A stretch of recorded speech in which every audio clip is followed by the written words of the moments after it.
Selamat siang teman-teman.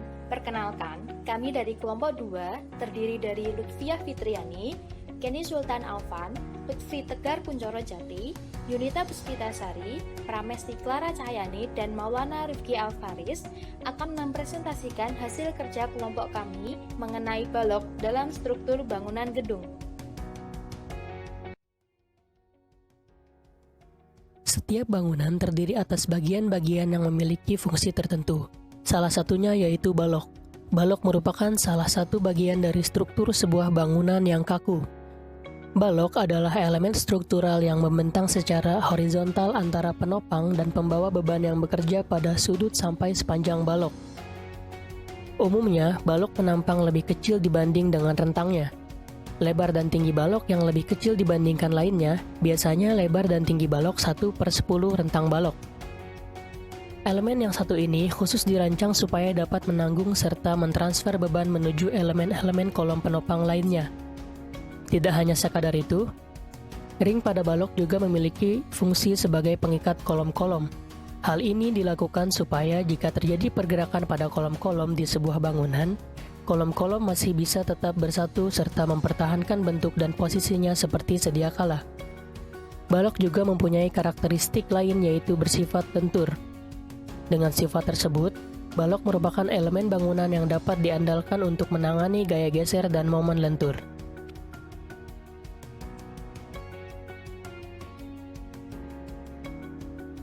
Sistem kolom dan balok telah digunakan pada konstruksi sejak zaman Mesir kuno yang berlangsung dari sekitar tahun 3100 sebelum kelahiran Kristus, sampai akhirnya diserap oleh Kekaisaran Romawi pada tahun 30 sebelum Masehi, Yunani kuno dan Romawi kuno.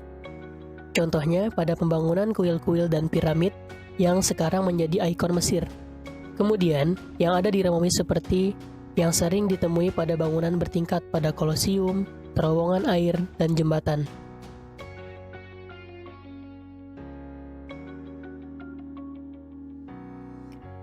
Konsep kerja balok cukup sederhana, yaitu menahan beban yang ada di atasnya, lalu disalurkan ke kolom, dan kolom menyalurkan ke pondasi, lalu ke tanah. Fungsi utama balok beton diantaranya yaitu menahan beban atau gaya tekan pada bangunan, menutup baja tulangan agar tidak mudah berkarat, menahan gaya tarik meskipun hal tersebut kuat terhadap gaya tekan, mencegah keretakan pada beton agar tidak melebar.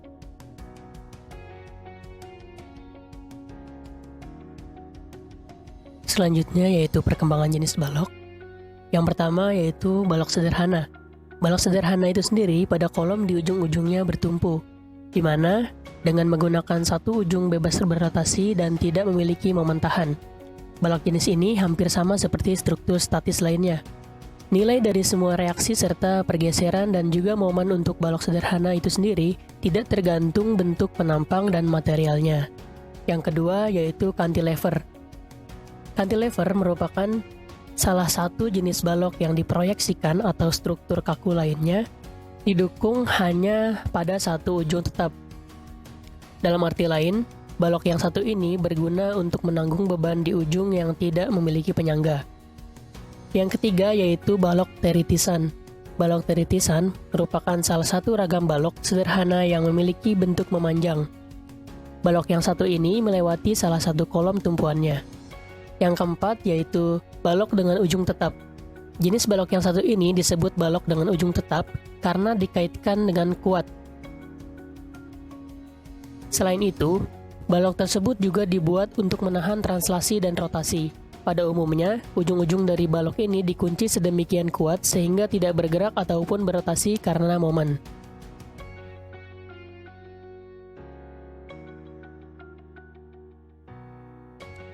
Kemudian ada bentangan tersuspensi. Bentangan tersuspensi merupakan salah satu jenis balok sederhana yang ditopang oleh teritisan dari dua bentang dengan konstruksi sambungan pin dan momen 0. Dan yang terakhir ada balok kontinu atau balok menerus. Balok kontinu atau balok menerus ini memiliki bentuk yang memanjang serta secara menerus serta melewati lebih dari dua kolom tumpuan. Hal ini dilakukan untuk menghasilkan kekakuan yang lebih besar dan momen yang lebih kecil dari serangkaian balok tidak menerus dengan panjang dan beban yang sama pada bangunan.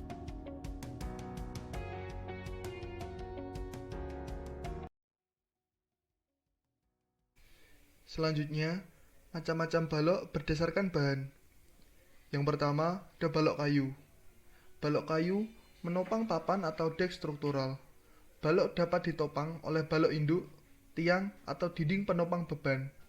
Dalam pemilihan balok kayu, faktor berikut harus dipertimbangkan, yaitu jenis kayu, kualitas struktural, modulus elastisitas, nilai tegangan tekuk, nilai tegangan geser, dan defleksi minimal yang diizinkan untuk penggunaan tertentu.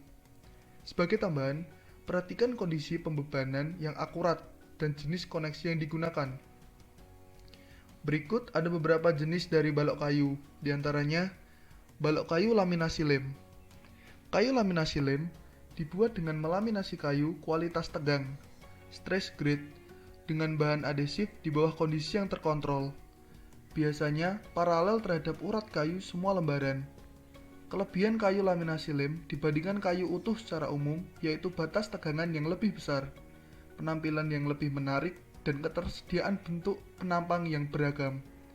Kayu laminasi lem dapat disatukan ujung-ujungnya dengan sambungan skraft dan finger sesuai panjang yang diinginkan, atau dilem ujung-ujungnya untuk lebar atau kedalaman yang lebih besar. Yang kedua, ada balok kayu berserat paralel. Kayu berserat paralel atau disebut parallel strand lumber adalah kayu struktural yang dibuat dengan mengikat serat-serat panjang kayu bersama di bawah panas dan tekanan dengan menggunakan adhesif kedap air. PSL adalah produk hak milik di bawah merek dagang Paralam. Digunakan sebagai balok dan kolom pada konstruksi kolam-kolam dan balok header serta lintel pada konstruksi rangka ringan. Yang ketiga, ada balok kayu veneer berlaminasi. Kayu veneer berlaminasi atau laminate veneer lumber adalah produk kayu yang dibuat dengan mengikat lapisan triplex secara bersama di bawah panas dan tekanan menggunakan bahan adhesif kedap air. Mempunyai urat-urat serat kayu arah longitudinal yang seragam menghasilkan produk yang kuat ketika ujungnya dibebani sebagai balok atau permukaannya dibebani sebagai papan. Biasanya, LFL digunakan sebagai header dan balok. Yang kedua, ada balok baja. Balok baja menopang dek baja atau papan beton bercetak. Balok dapat ditopang oleh balok induk, girder, kolom, atau dinding penopang beban. Balok induk, balok, kolom baja struktural digunakan untuk membangun rangka bermacam-macam struktur, mencakup bangunan satu lantai sampai gedung pencakar langit. Karena baja merupakan struktur yang sulit dikerjakan di lokasi, maka biasanya dipotong, dibentuk, dan dilubangi dalam pabrik sesuai spesifikasi desain. Hasilnya berupa konstruksi rangka struktural yang relatif cepat dan akurat. Baja struktural dapat dibiarkan terekspos pada konstruksi tahan api yang tidak terlindungi. Tapi karena baja dapat kehilangan kekuatan secara drastik karena api, pelapis anti api dibutuhkan untuk memenuhi kualifikasi sebagai konstruksi tahan api. Yang ketiga, balok beton. Balok beton biasanya dicor di tempat yang dikategorikan menurut bentangan dan bentuk cetakannya. Balok beton dibedakan menjadi dua. Yang pertama, yakni balok beton tanpa tulangan. Sifat dan karakteristik dari beton itu sendiri adalah kuat terhadap gaya tekan tetapi lemah terhadap kekuatan tarik. Oleh sebab itu, elemen yang satu ini ternyata bisa mengalami keretakan apabila beban yang dipikulnya menimbulkan tegangan tarik yang melebihi kuat tariknya dengan massa yang terlalu besar. Hal apa yang akan terjadi jika sebuah bangunan dibuat dengan menggunakan balok beton tanpa menggunakan tulangan? Hal tersebut adalah momen sehingga balok akan melengkung ke bawah. Sementara itu, pada balok yang melengkung ke bawah akibat beban luar ini, pada dasarnya dapat ditahan oleh kopel gaya-gaya dalam yang berupa tegangan tekan dan tarik. Sehingga, pada bagian tepi atas tepatnya pada serat-serat balok akan terjadi penahanan tegangan tekan. Selain itu, semakin ke bawah, tegangan yang terjadi akan semakin kecil. Pun jika sebaliknya, pada serat-serat bagian tepi bawah akan menahan tegangan tarik, maka akan semakin kecil pula tegangan tariknya jika mengarah semakin ke atas. Kemudian, pada tengah bentang atau yang disebut dengan garis netral, serat-serat beton tidak mengalami tegangan sama sekali. Tegangan tekan dan tarik disimbolkan dengan huruf O. Apabila beban di atas balok terlalu besar, biasanya garis netral bagian bawah akan mengalami tegangan tarik cukup besar.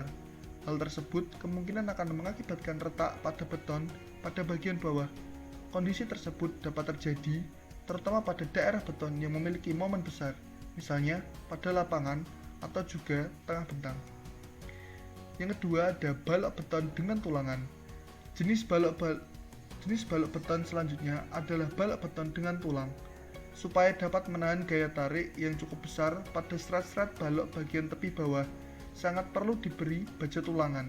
Hal tersebutlah yang menyebabkan balok beton jenis ini disebut beton bertulang. Pada jenis balok beton ini, tulangan ditanam sedemikian rupa.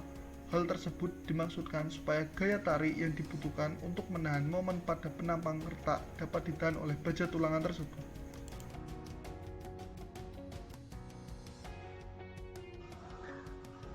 Macam-macam balok berdasarkan fungsi. Yang pertama, balok dukung ginder, yaitu suatu balok yang daya dukungnya perlu ditambahkan dengan cara menambahkan plat baja lebar pada bagian sayap atas dan bawah suatu penampang lintang balok profil.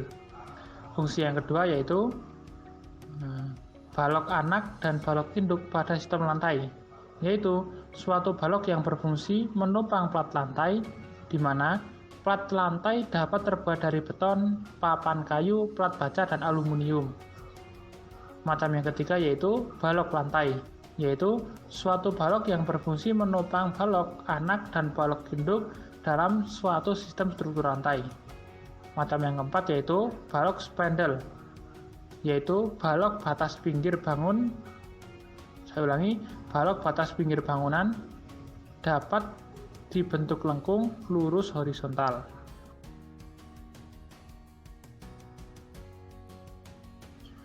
Macam yang kelima yaitu balok atap atau kuda-kuda, kasau, dan sebagainya, yaitu balok struktur atap seperti balok gordeng untuk menopang balok kasau, dan balok kasau menopang balok reng, dan sebagainya. Macam selanjutnya yaitu balok lintel atau latei, yaitu balok yang terletak di atas kusen pintu atau jendela yang berfungsi sebagai penopang horizontal yang mentransfer beban dinding di atas kusen.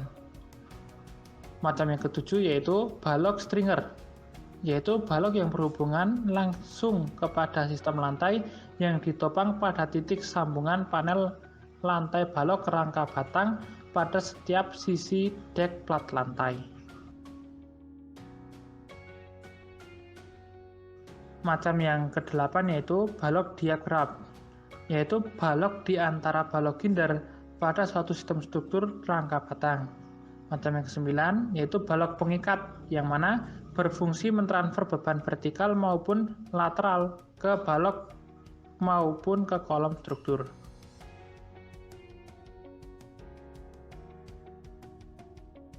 Balok induk yaitu semua balok yang melintang tanpa tompang pada seluruh lebar bangunan dan pada kedua ujungnya bertumpu pada balok.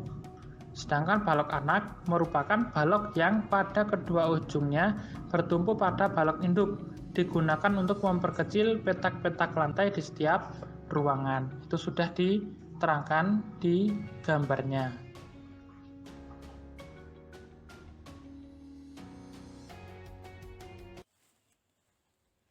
Aspek-aspek yang mempengaruhi kekuatan balok. Ada beberapa aspek yang mempengaruhi kekuatan balok beton, baik secara langsung maupun tidak langsung. Aspek yang pertama yaitu material beton dan tulangan. Kekuatan balok beton pertama-tama dipengaruhi oleh material penyusunnya, meliputi material campuran beton dan besi tulangan. Kualitas material penyusun seperti semen, agregat halus atau pasir, agregat kasar atau split, dan air harus menurut standar SNI. Demikian pula mutu baja untuk tulangan. Misalnya, tipe semen Portland sesuai, split dan pasir beton memenuhi kualitas untuk beton, bebas dari kotoran dan lumpur. Air yang digunakan harus bersih dan tidak mengandung bahan perusak seperti asam, alkali, dan sebagainya. Sementara, baja tulangan harus kuat menahan gaya tarik. Secara umum biasanya digunakan baja berulir, sedangkan baja polos hanya diperkenankan untuk tulangan spiral dan bekel atau sengkang. Kemudian aspek yang kedua yaitu pembesian. Pada balok beton bertulang, fungsi tulangan adalah untuk menahan gaya tarik. Penulangan balok beton dibuat sedemikian rupa menurut standar SNI. Misalnya, tulangan memanjang dipasang pada serat-serat beton yang mengalami tegangan tarik. Tulangan longitudinal dipasang searah sumbu batang. Pada ujung balok dekat tumpuan, dipasang tulangan serong atau bekel berjarak rapat untuk mengantisipasi gaya geser dan lintang. Untuk aspek yang ketiga yaitu material dan pemasangan backisting.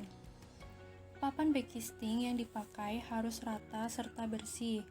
Backisting bekas yang kotor oleh sisa beton kering berpotensi menghasilkan balok keropos. Setiap celah backisting harus ditutup rapat agar tidak bocor. Perancah harus kuat menyangga hingga beton kering dan mengeras. Dimensi balok yang tepat oleh backisting yang baik menjamin kekuatannya.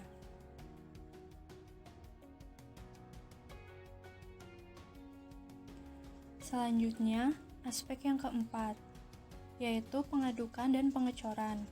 Rasio jumlah bahan harus sesuai untuk mutu beton yang direncanakan, dan pengadukan dilakukan secara tepat sehingga diperoleh beton dengan kekentalan homogen.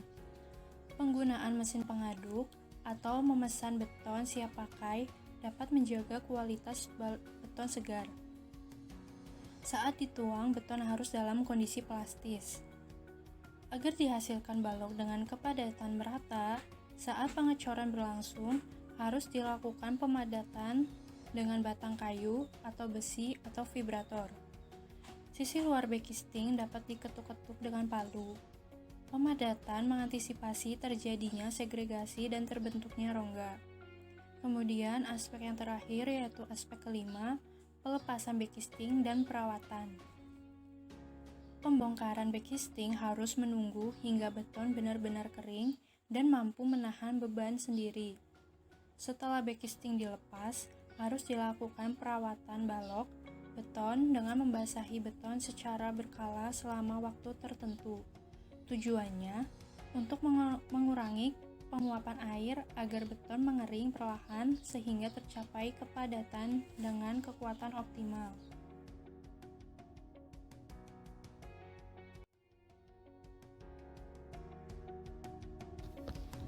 Penulangan balok. Syarat yang harus dipenuhi dalam penulangan balok yakni 1.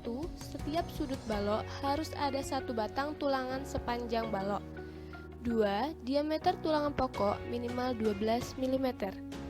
3. Jarak pusat ke pusat sumbu tulangan pokok maksimal 15 cm dan jarak bersih 3 cm pada bagian yang memikul momen maksimal.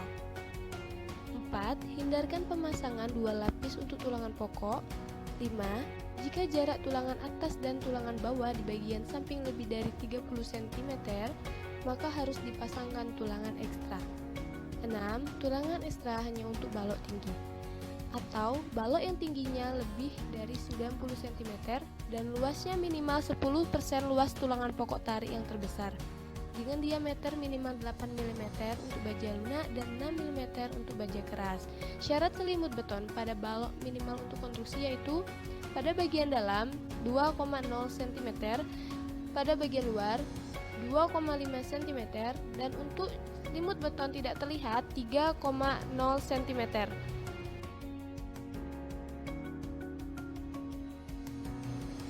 Cara menentukan dimensi balok. Perlu kita ketahui, semakin jauh jarak bentangan balok, maka semakin tinggi pula balok itu menopang. Ini mencegah agar balok tidak melendut. Dan semakin tinggi balok, maka semakin lebar juga dimensi balok tersebut. L adalah panjang bentangan. Sebagai contoh, diketahui bentangan antar kolom 6 meter. Cara mencari dimensi balok induk yaitu tinggi balok induk 1/12 dikali bentang. maka didapatkan hasil 50 cm. Mencari lebar balok induk, setengah dari tinggi balok induk. Maka setengah dari 50 cm adalah 25 cm. Untuk mencari balok anak, harus kita ingat balok anak dibutuhkan apabila luas lantai melebihi 25 meter persegi. Cari balok anak, tinggi balok anak 1/15 dikali dengan bentang, maka didapatkan 1/15 dikali 6 dan 40 cm. Lebar balok 1/2 dikali tinggi balok, maka setengah dari 40 cm adalah 20 cm. Jadi, dimensi balok induk didapatkan 25 kali 50 cm, dan dimensi balok anak didapatkan 20 kali 40 cm. Lebar balok juga bisa loh dihitung dengan 2/3 dengan tinggi balok. Terima kasih.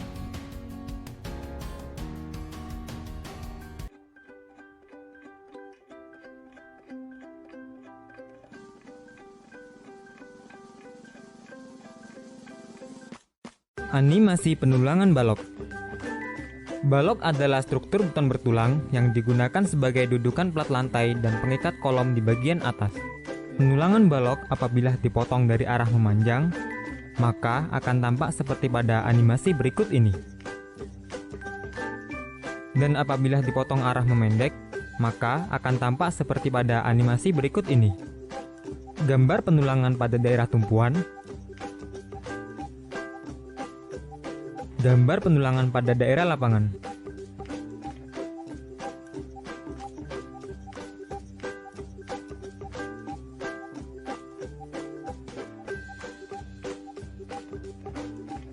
Untuk panjang L balok diukur dari bagian dalam tepi kolom.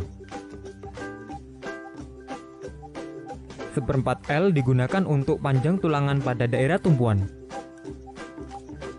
Dan 1/5 L digunakan untuk batas panjang tulangan pada daerah lapangan.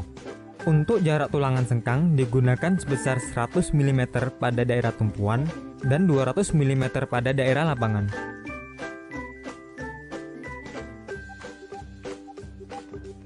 Untuk panjang tekukan digunakan sebesar 12 kali diameter tulangan. Untuk panjang tekukan 135 derajat digunakan sebesar 6 kali diameter tulangan.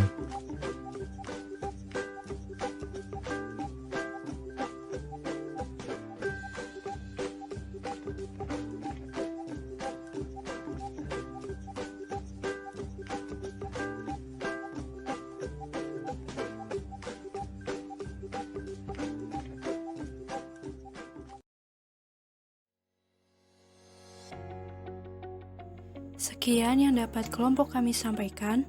Semoga bermanfaat. Kurang lebihnya kami mohon maaf. Wassalamualaikum warahmatullahi wabarakatuh.